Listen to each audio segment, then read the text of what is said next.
निस्संदेह पहुंच रहा है। बिहार के लोग जान रहे हैं कि बिहार लोकतंत्र की जननी है और लोकतंत्र का अस्तित्व बचाने की यह लड़ाई है, मत का अधिकार बचाने की यह लड़ाई है।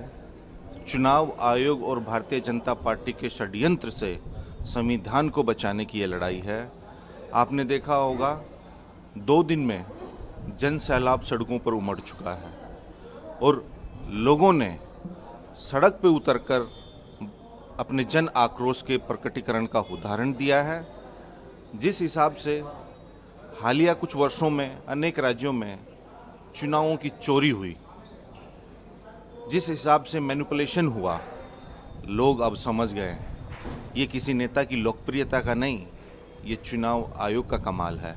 अब बिहार में ही आप देखिए, 4 विधानसभा ऐसे मिले हैं पश्चिमी चंपारण में, जहाँ एक घर पे एक विधानसभा में 8% मत जुड़े हैं, जहाँ ना उस नाम का ना कोई व्यक्ति रहता है और ना कोई वहाँ मकान है। मकान संख्या भी 0 है और वोटर का नाम भी काल्पनिक है।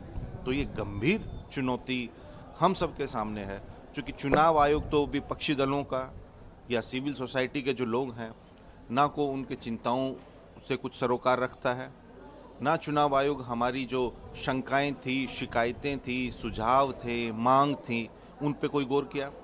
चुनाव आयोग तो एक दल बनकर विपक्षी नेताओं को गरिया रहा है। अनुराग ठाकुर वो बात कहते हैं तो उनसे शपथ पत्र, अब हम लोगों से कहता है कि आप शपथ पत्र दो।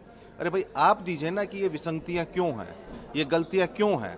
अगर हैं आपके एंड पे तो उनको रेक्टिफाई करने के बजाय अब विपक्षी दलों पे उंगली उठा रहे हैं। हम हैं तो चुनाव आयोग है ना। लेकिन चुनाव आयोग तो ये भी कह रहा है और अपोजिशन भी कह रहे हैं कि आप लोग केवल आरोप लगा रहे हैं और एक संवैधानिक पद पे सवाल खड़े कर रहे हैं। हमने आरोप नहीं, साक्ष्य के साथ सुप्रीम कोर्ट में लोगों को खड़ा किया है। जिंदा लोगों को इन्होंने मरा हुआ घोषित कर दिया, उन लोगों को वहां खड़ा किया। हमने भूत खड़े नहीं किए, जिंदा लोग खड़ा किए हैं। इसका पूरी लोकतांत्रिक प्रणाली का, प्रक्रिया का भूत तो इन्होंने बनाया, चुनाव आयोग ने। वही तो कह रहे हैं हमेशा से, कोई भी आप एक नागरिक की हैसियत से भी चुनाव आयोग को कोई पत्र लिखते थे, कोई मेल लिखते थे या कोई सुझाव देते थे, उस पर चुनाव आयोग अमल करता था। अब आपने चंडीगढ़ के मेयर चुनाव में क्या देखा, वो भारतीय जनता पार्टी के कार्यकर्ता को इन्होंने, कभी ऐसा नहीं हुआ था लोकतंत्र में, उसी को ही प्रिसाइडिंग ऑफिसर बना दिया, रिटर्निंग ऑफिसर बना दिया। क्या हुआ वो तो पूरे देश ने देखा, वीडियोग्राफी हुई। उसके बाद क्या हुआ, इन्होंने नियम बदल दिया कि मुख्य चुनाव आयुक्त की नियुक्ति में जो प्रावधान थे उसमें से चीफ जस्टिस ऑफ इंडिया को हटा दिया।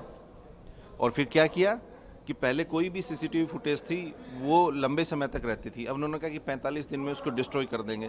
क्या ये एक मुख्य चुनाव आयुक्त की जुबान है कि हम बहन बेटियों की आबरू के लिए रिलीज नहीं करेंगे? अरे सीसीटीवी हर जगह लगा हुआ। हम बूथ की बात कर रहे हैं, किसी चेंजिंग रूम की बात नहीं कर रहे हैं। कोई वहाँ कपड़े बदलने नहीं जाता है, अपना वोट देने जाता है। तो ये तो ऐसी संकीर्ण सोच तो मुख्य चुनाव आयुक्त की है। आप लोग के सोर्स के हवाले से कल ये भी कहा जा रहा था कि अपोजिशन जो है महाभियोग लाने की सोच रहा है, तो क्या ऐसा भविष्य में आप लोग सोचते हैं अगर यही सब चलता रहा तो आप लोग महाभियोग लाएंगे, क्योंकि आप खुद भी राज्यसभा में हैं? देखिए, संविधान में जो प्रावधान है उन प्रावधानों और नियमों के अंतर्गत अगर कोई अपनी लक्ष्मण रेखा को पार करेगा, लांघेगा, तो उसके लिए जो संभव होगा विपक्ष वो वोट चोरी रोकने के लिए, वोटों की डकैती रोकने के लिए, और इस वोट डकैती में जो भारतीय जनता पार्टी के सहयोगी बने हुए हैं उनको रोकने के लिए विपक्षी लोग जो संविधान के अंतर्गत प्रावधान है उनका उपयोग करते हुए निसंदेह करते हैं। संजय जी, एक अंतिम सवाल, आप लोग 3 दिन से है यात्रा में हैं, क्या आप लोग को लग रहा है कि जो संदेश देने के लिए आप सड़क पे उतरे हैं वो संदेश वहां तक पहुंच रहा है? बिल्कुल पहुंच रहा है। ये तो मैंने कहा ना कि जनता सड़कों पे उतर चुकी है। ये हमारे लिए भी अप्रत्याशित है, हमने भी ऐसे अनुमान नहीं किया था, कल्पना से परे है, ये अकल्पनीय है जो लोगों का। क्योंकि आम आदमी से अगर मत का अधिकार छीन जाएगा तो उसके पास रहेगा क्या? उसकी पेंशन छिनेगी, उसका राशन छिनेगा, कल के उसके दूसरे जो संविधान प्रदत्त अधिकार हैं वो भी छिन जाएंगे। तो ये तो शुरुआत है ना, ये तो शुरुआत है। 10 साल में इन्होंने हमारे इतने समृद्ध लोकतंत्र को यहाँ लाके खड़ा कर दिया है कि अब लोग अपने वोट को बचाने की लड़ाई लड़ रहे हैं।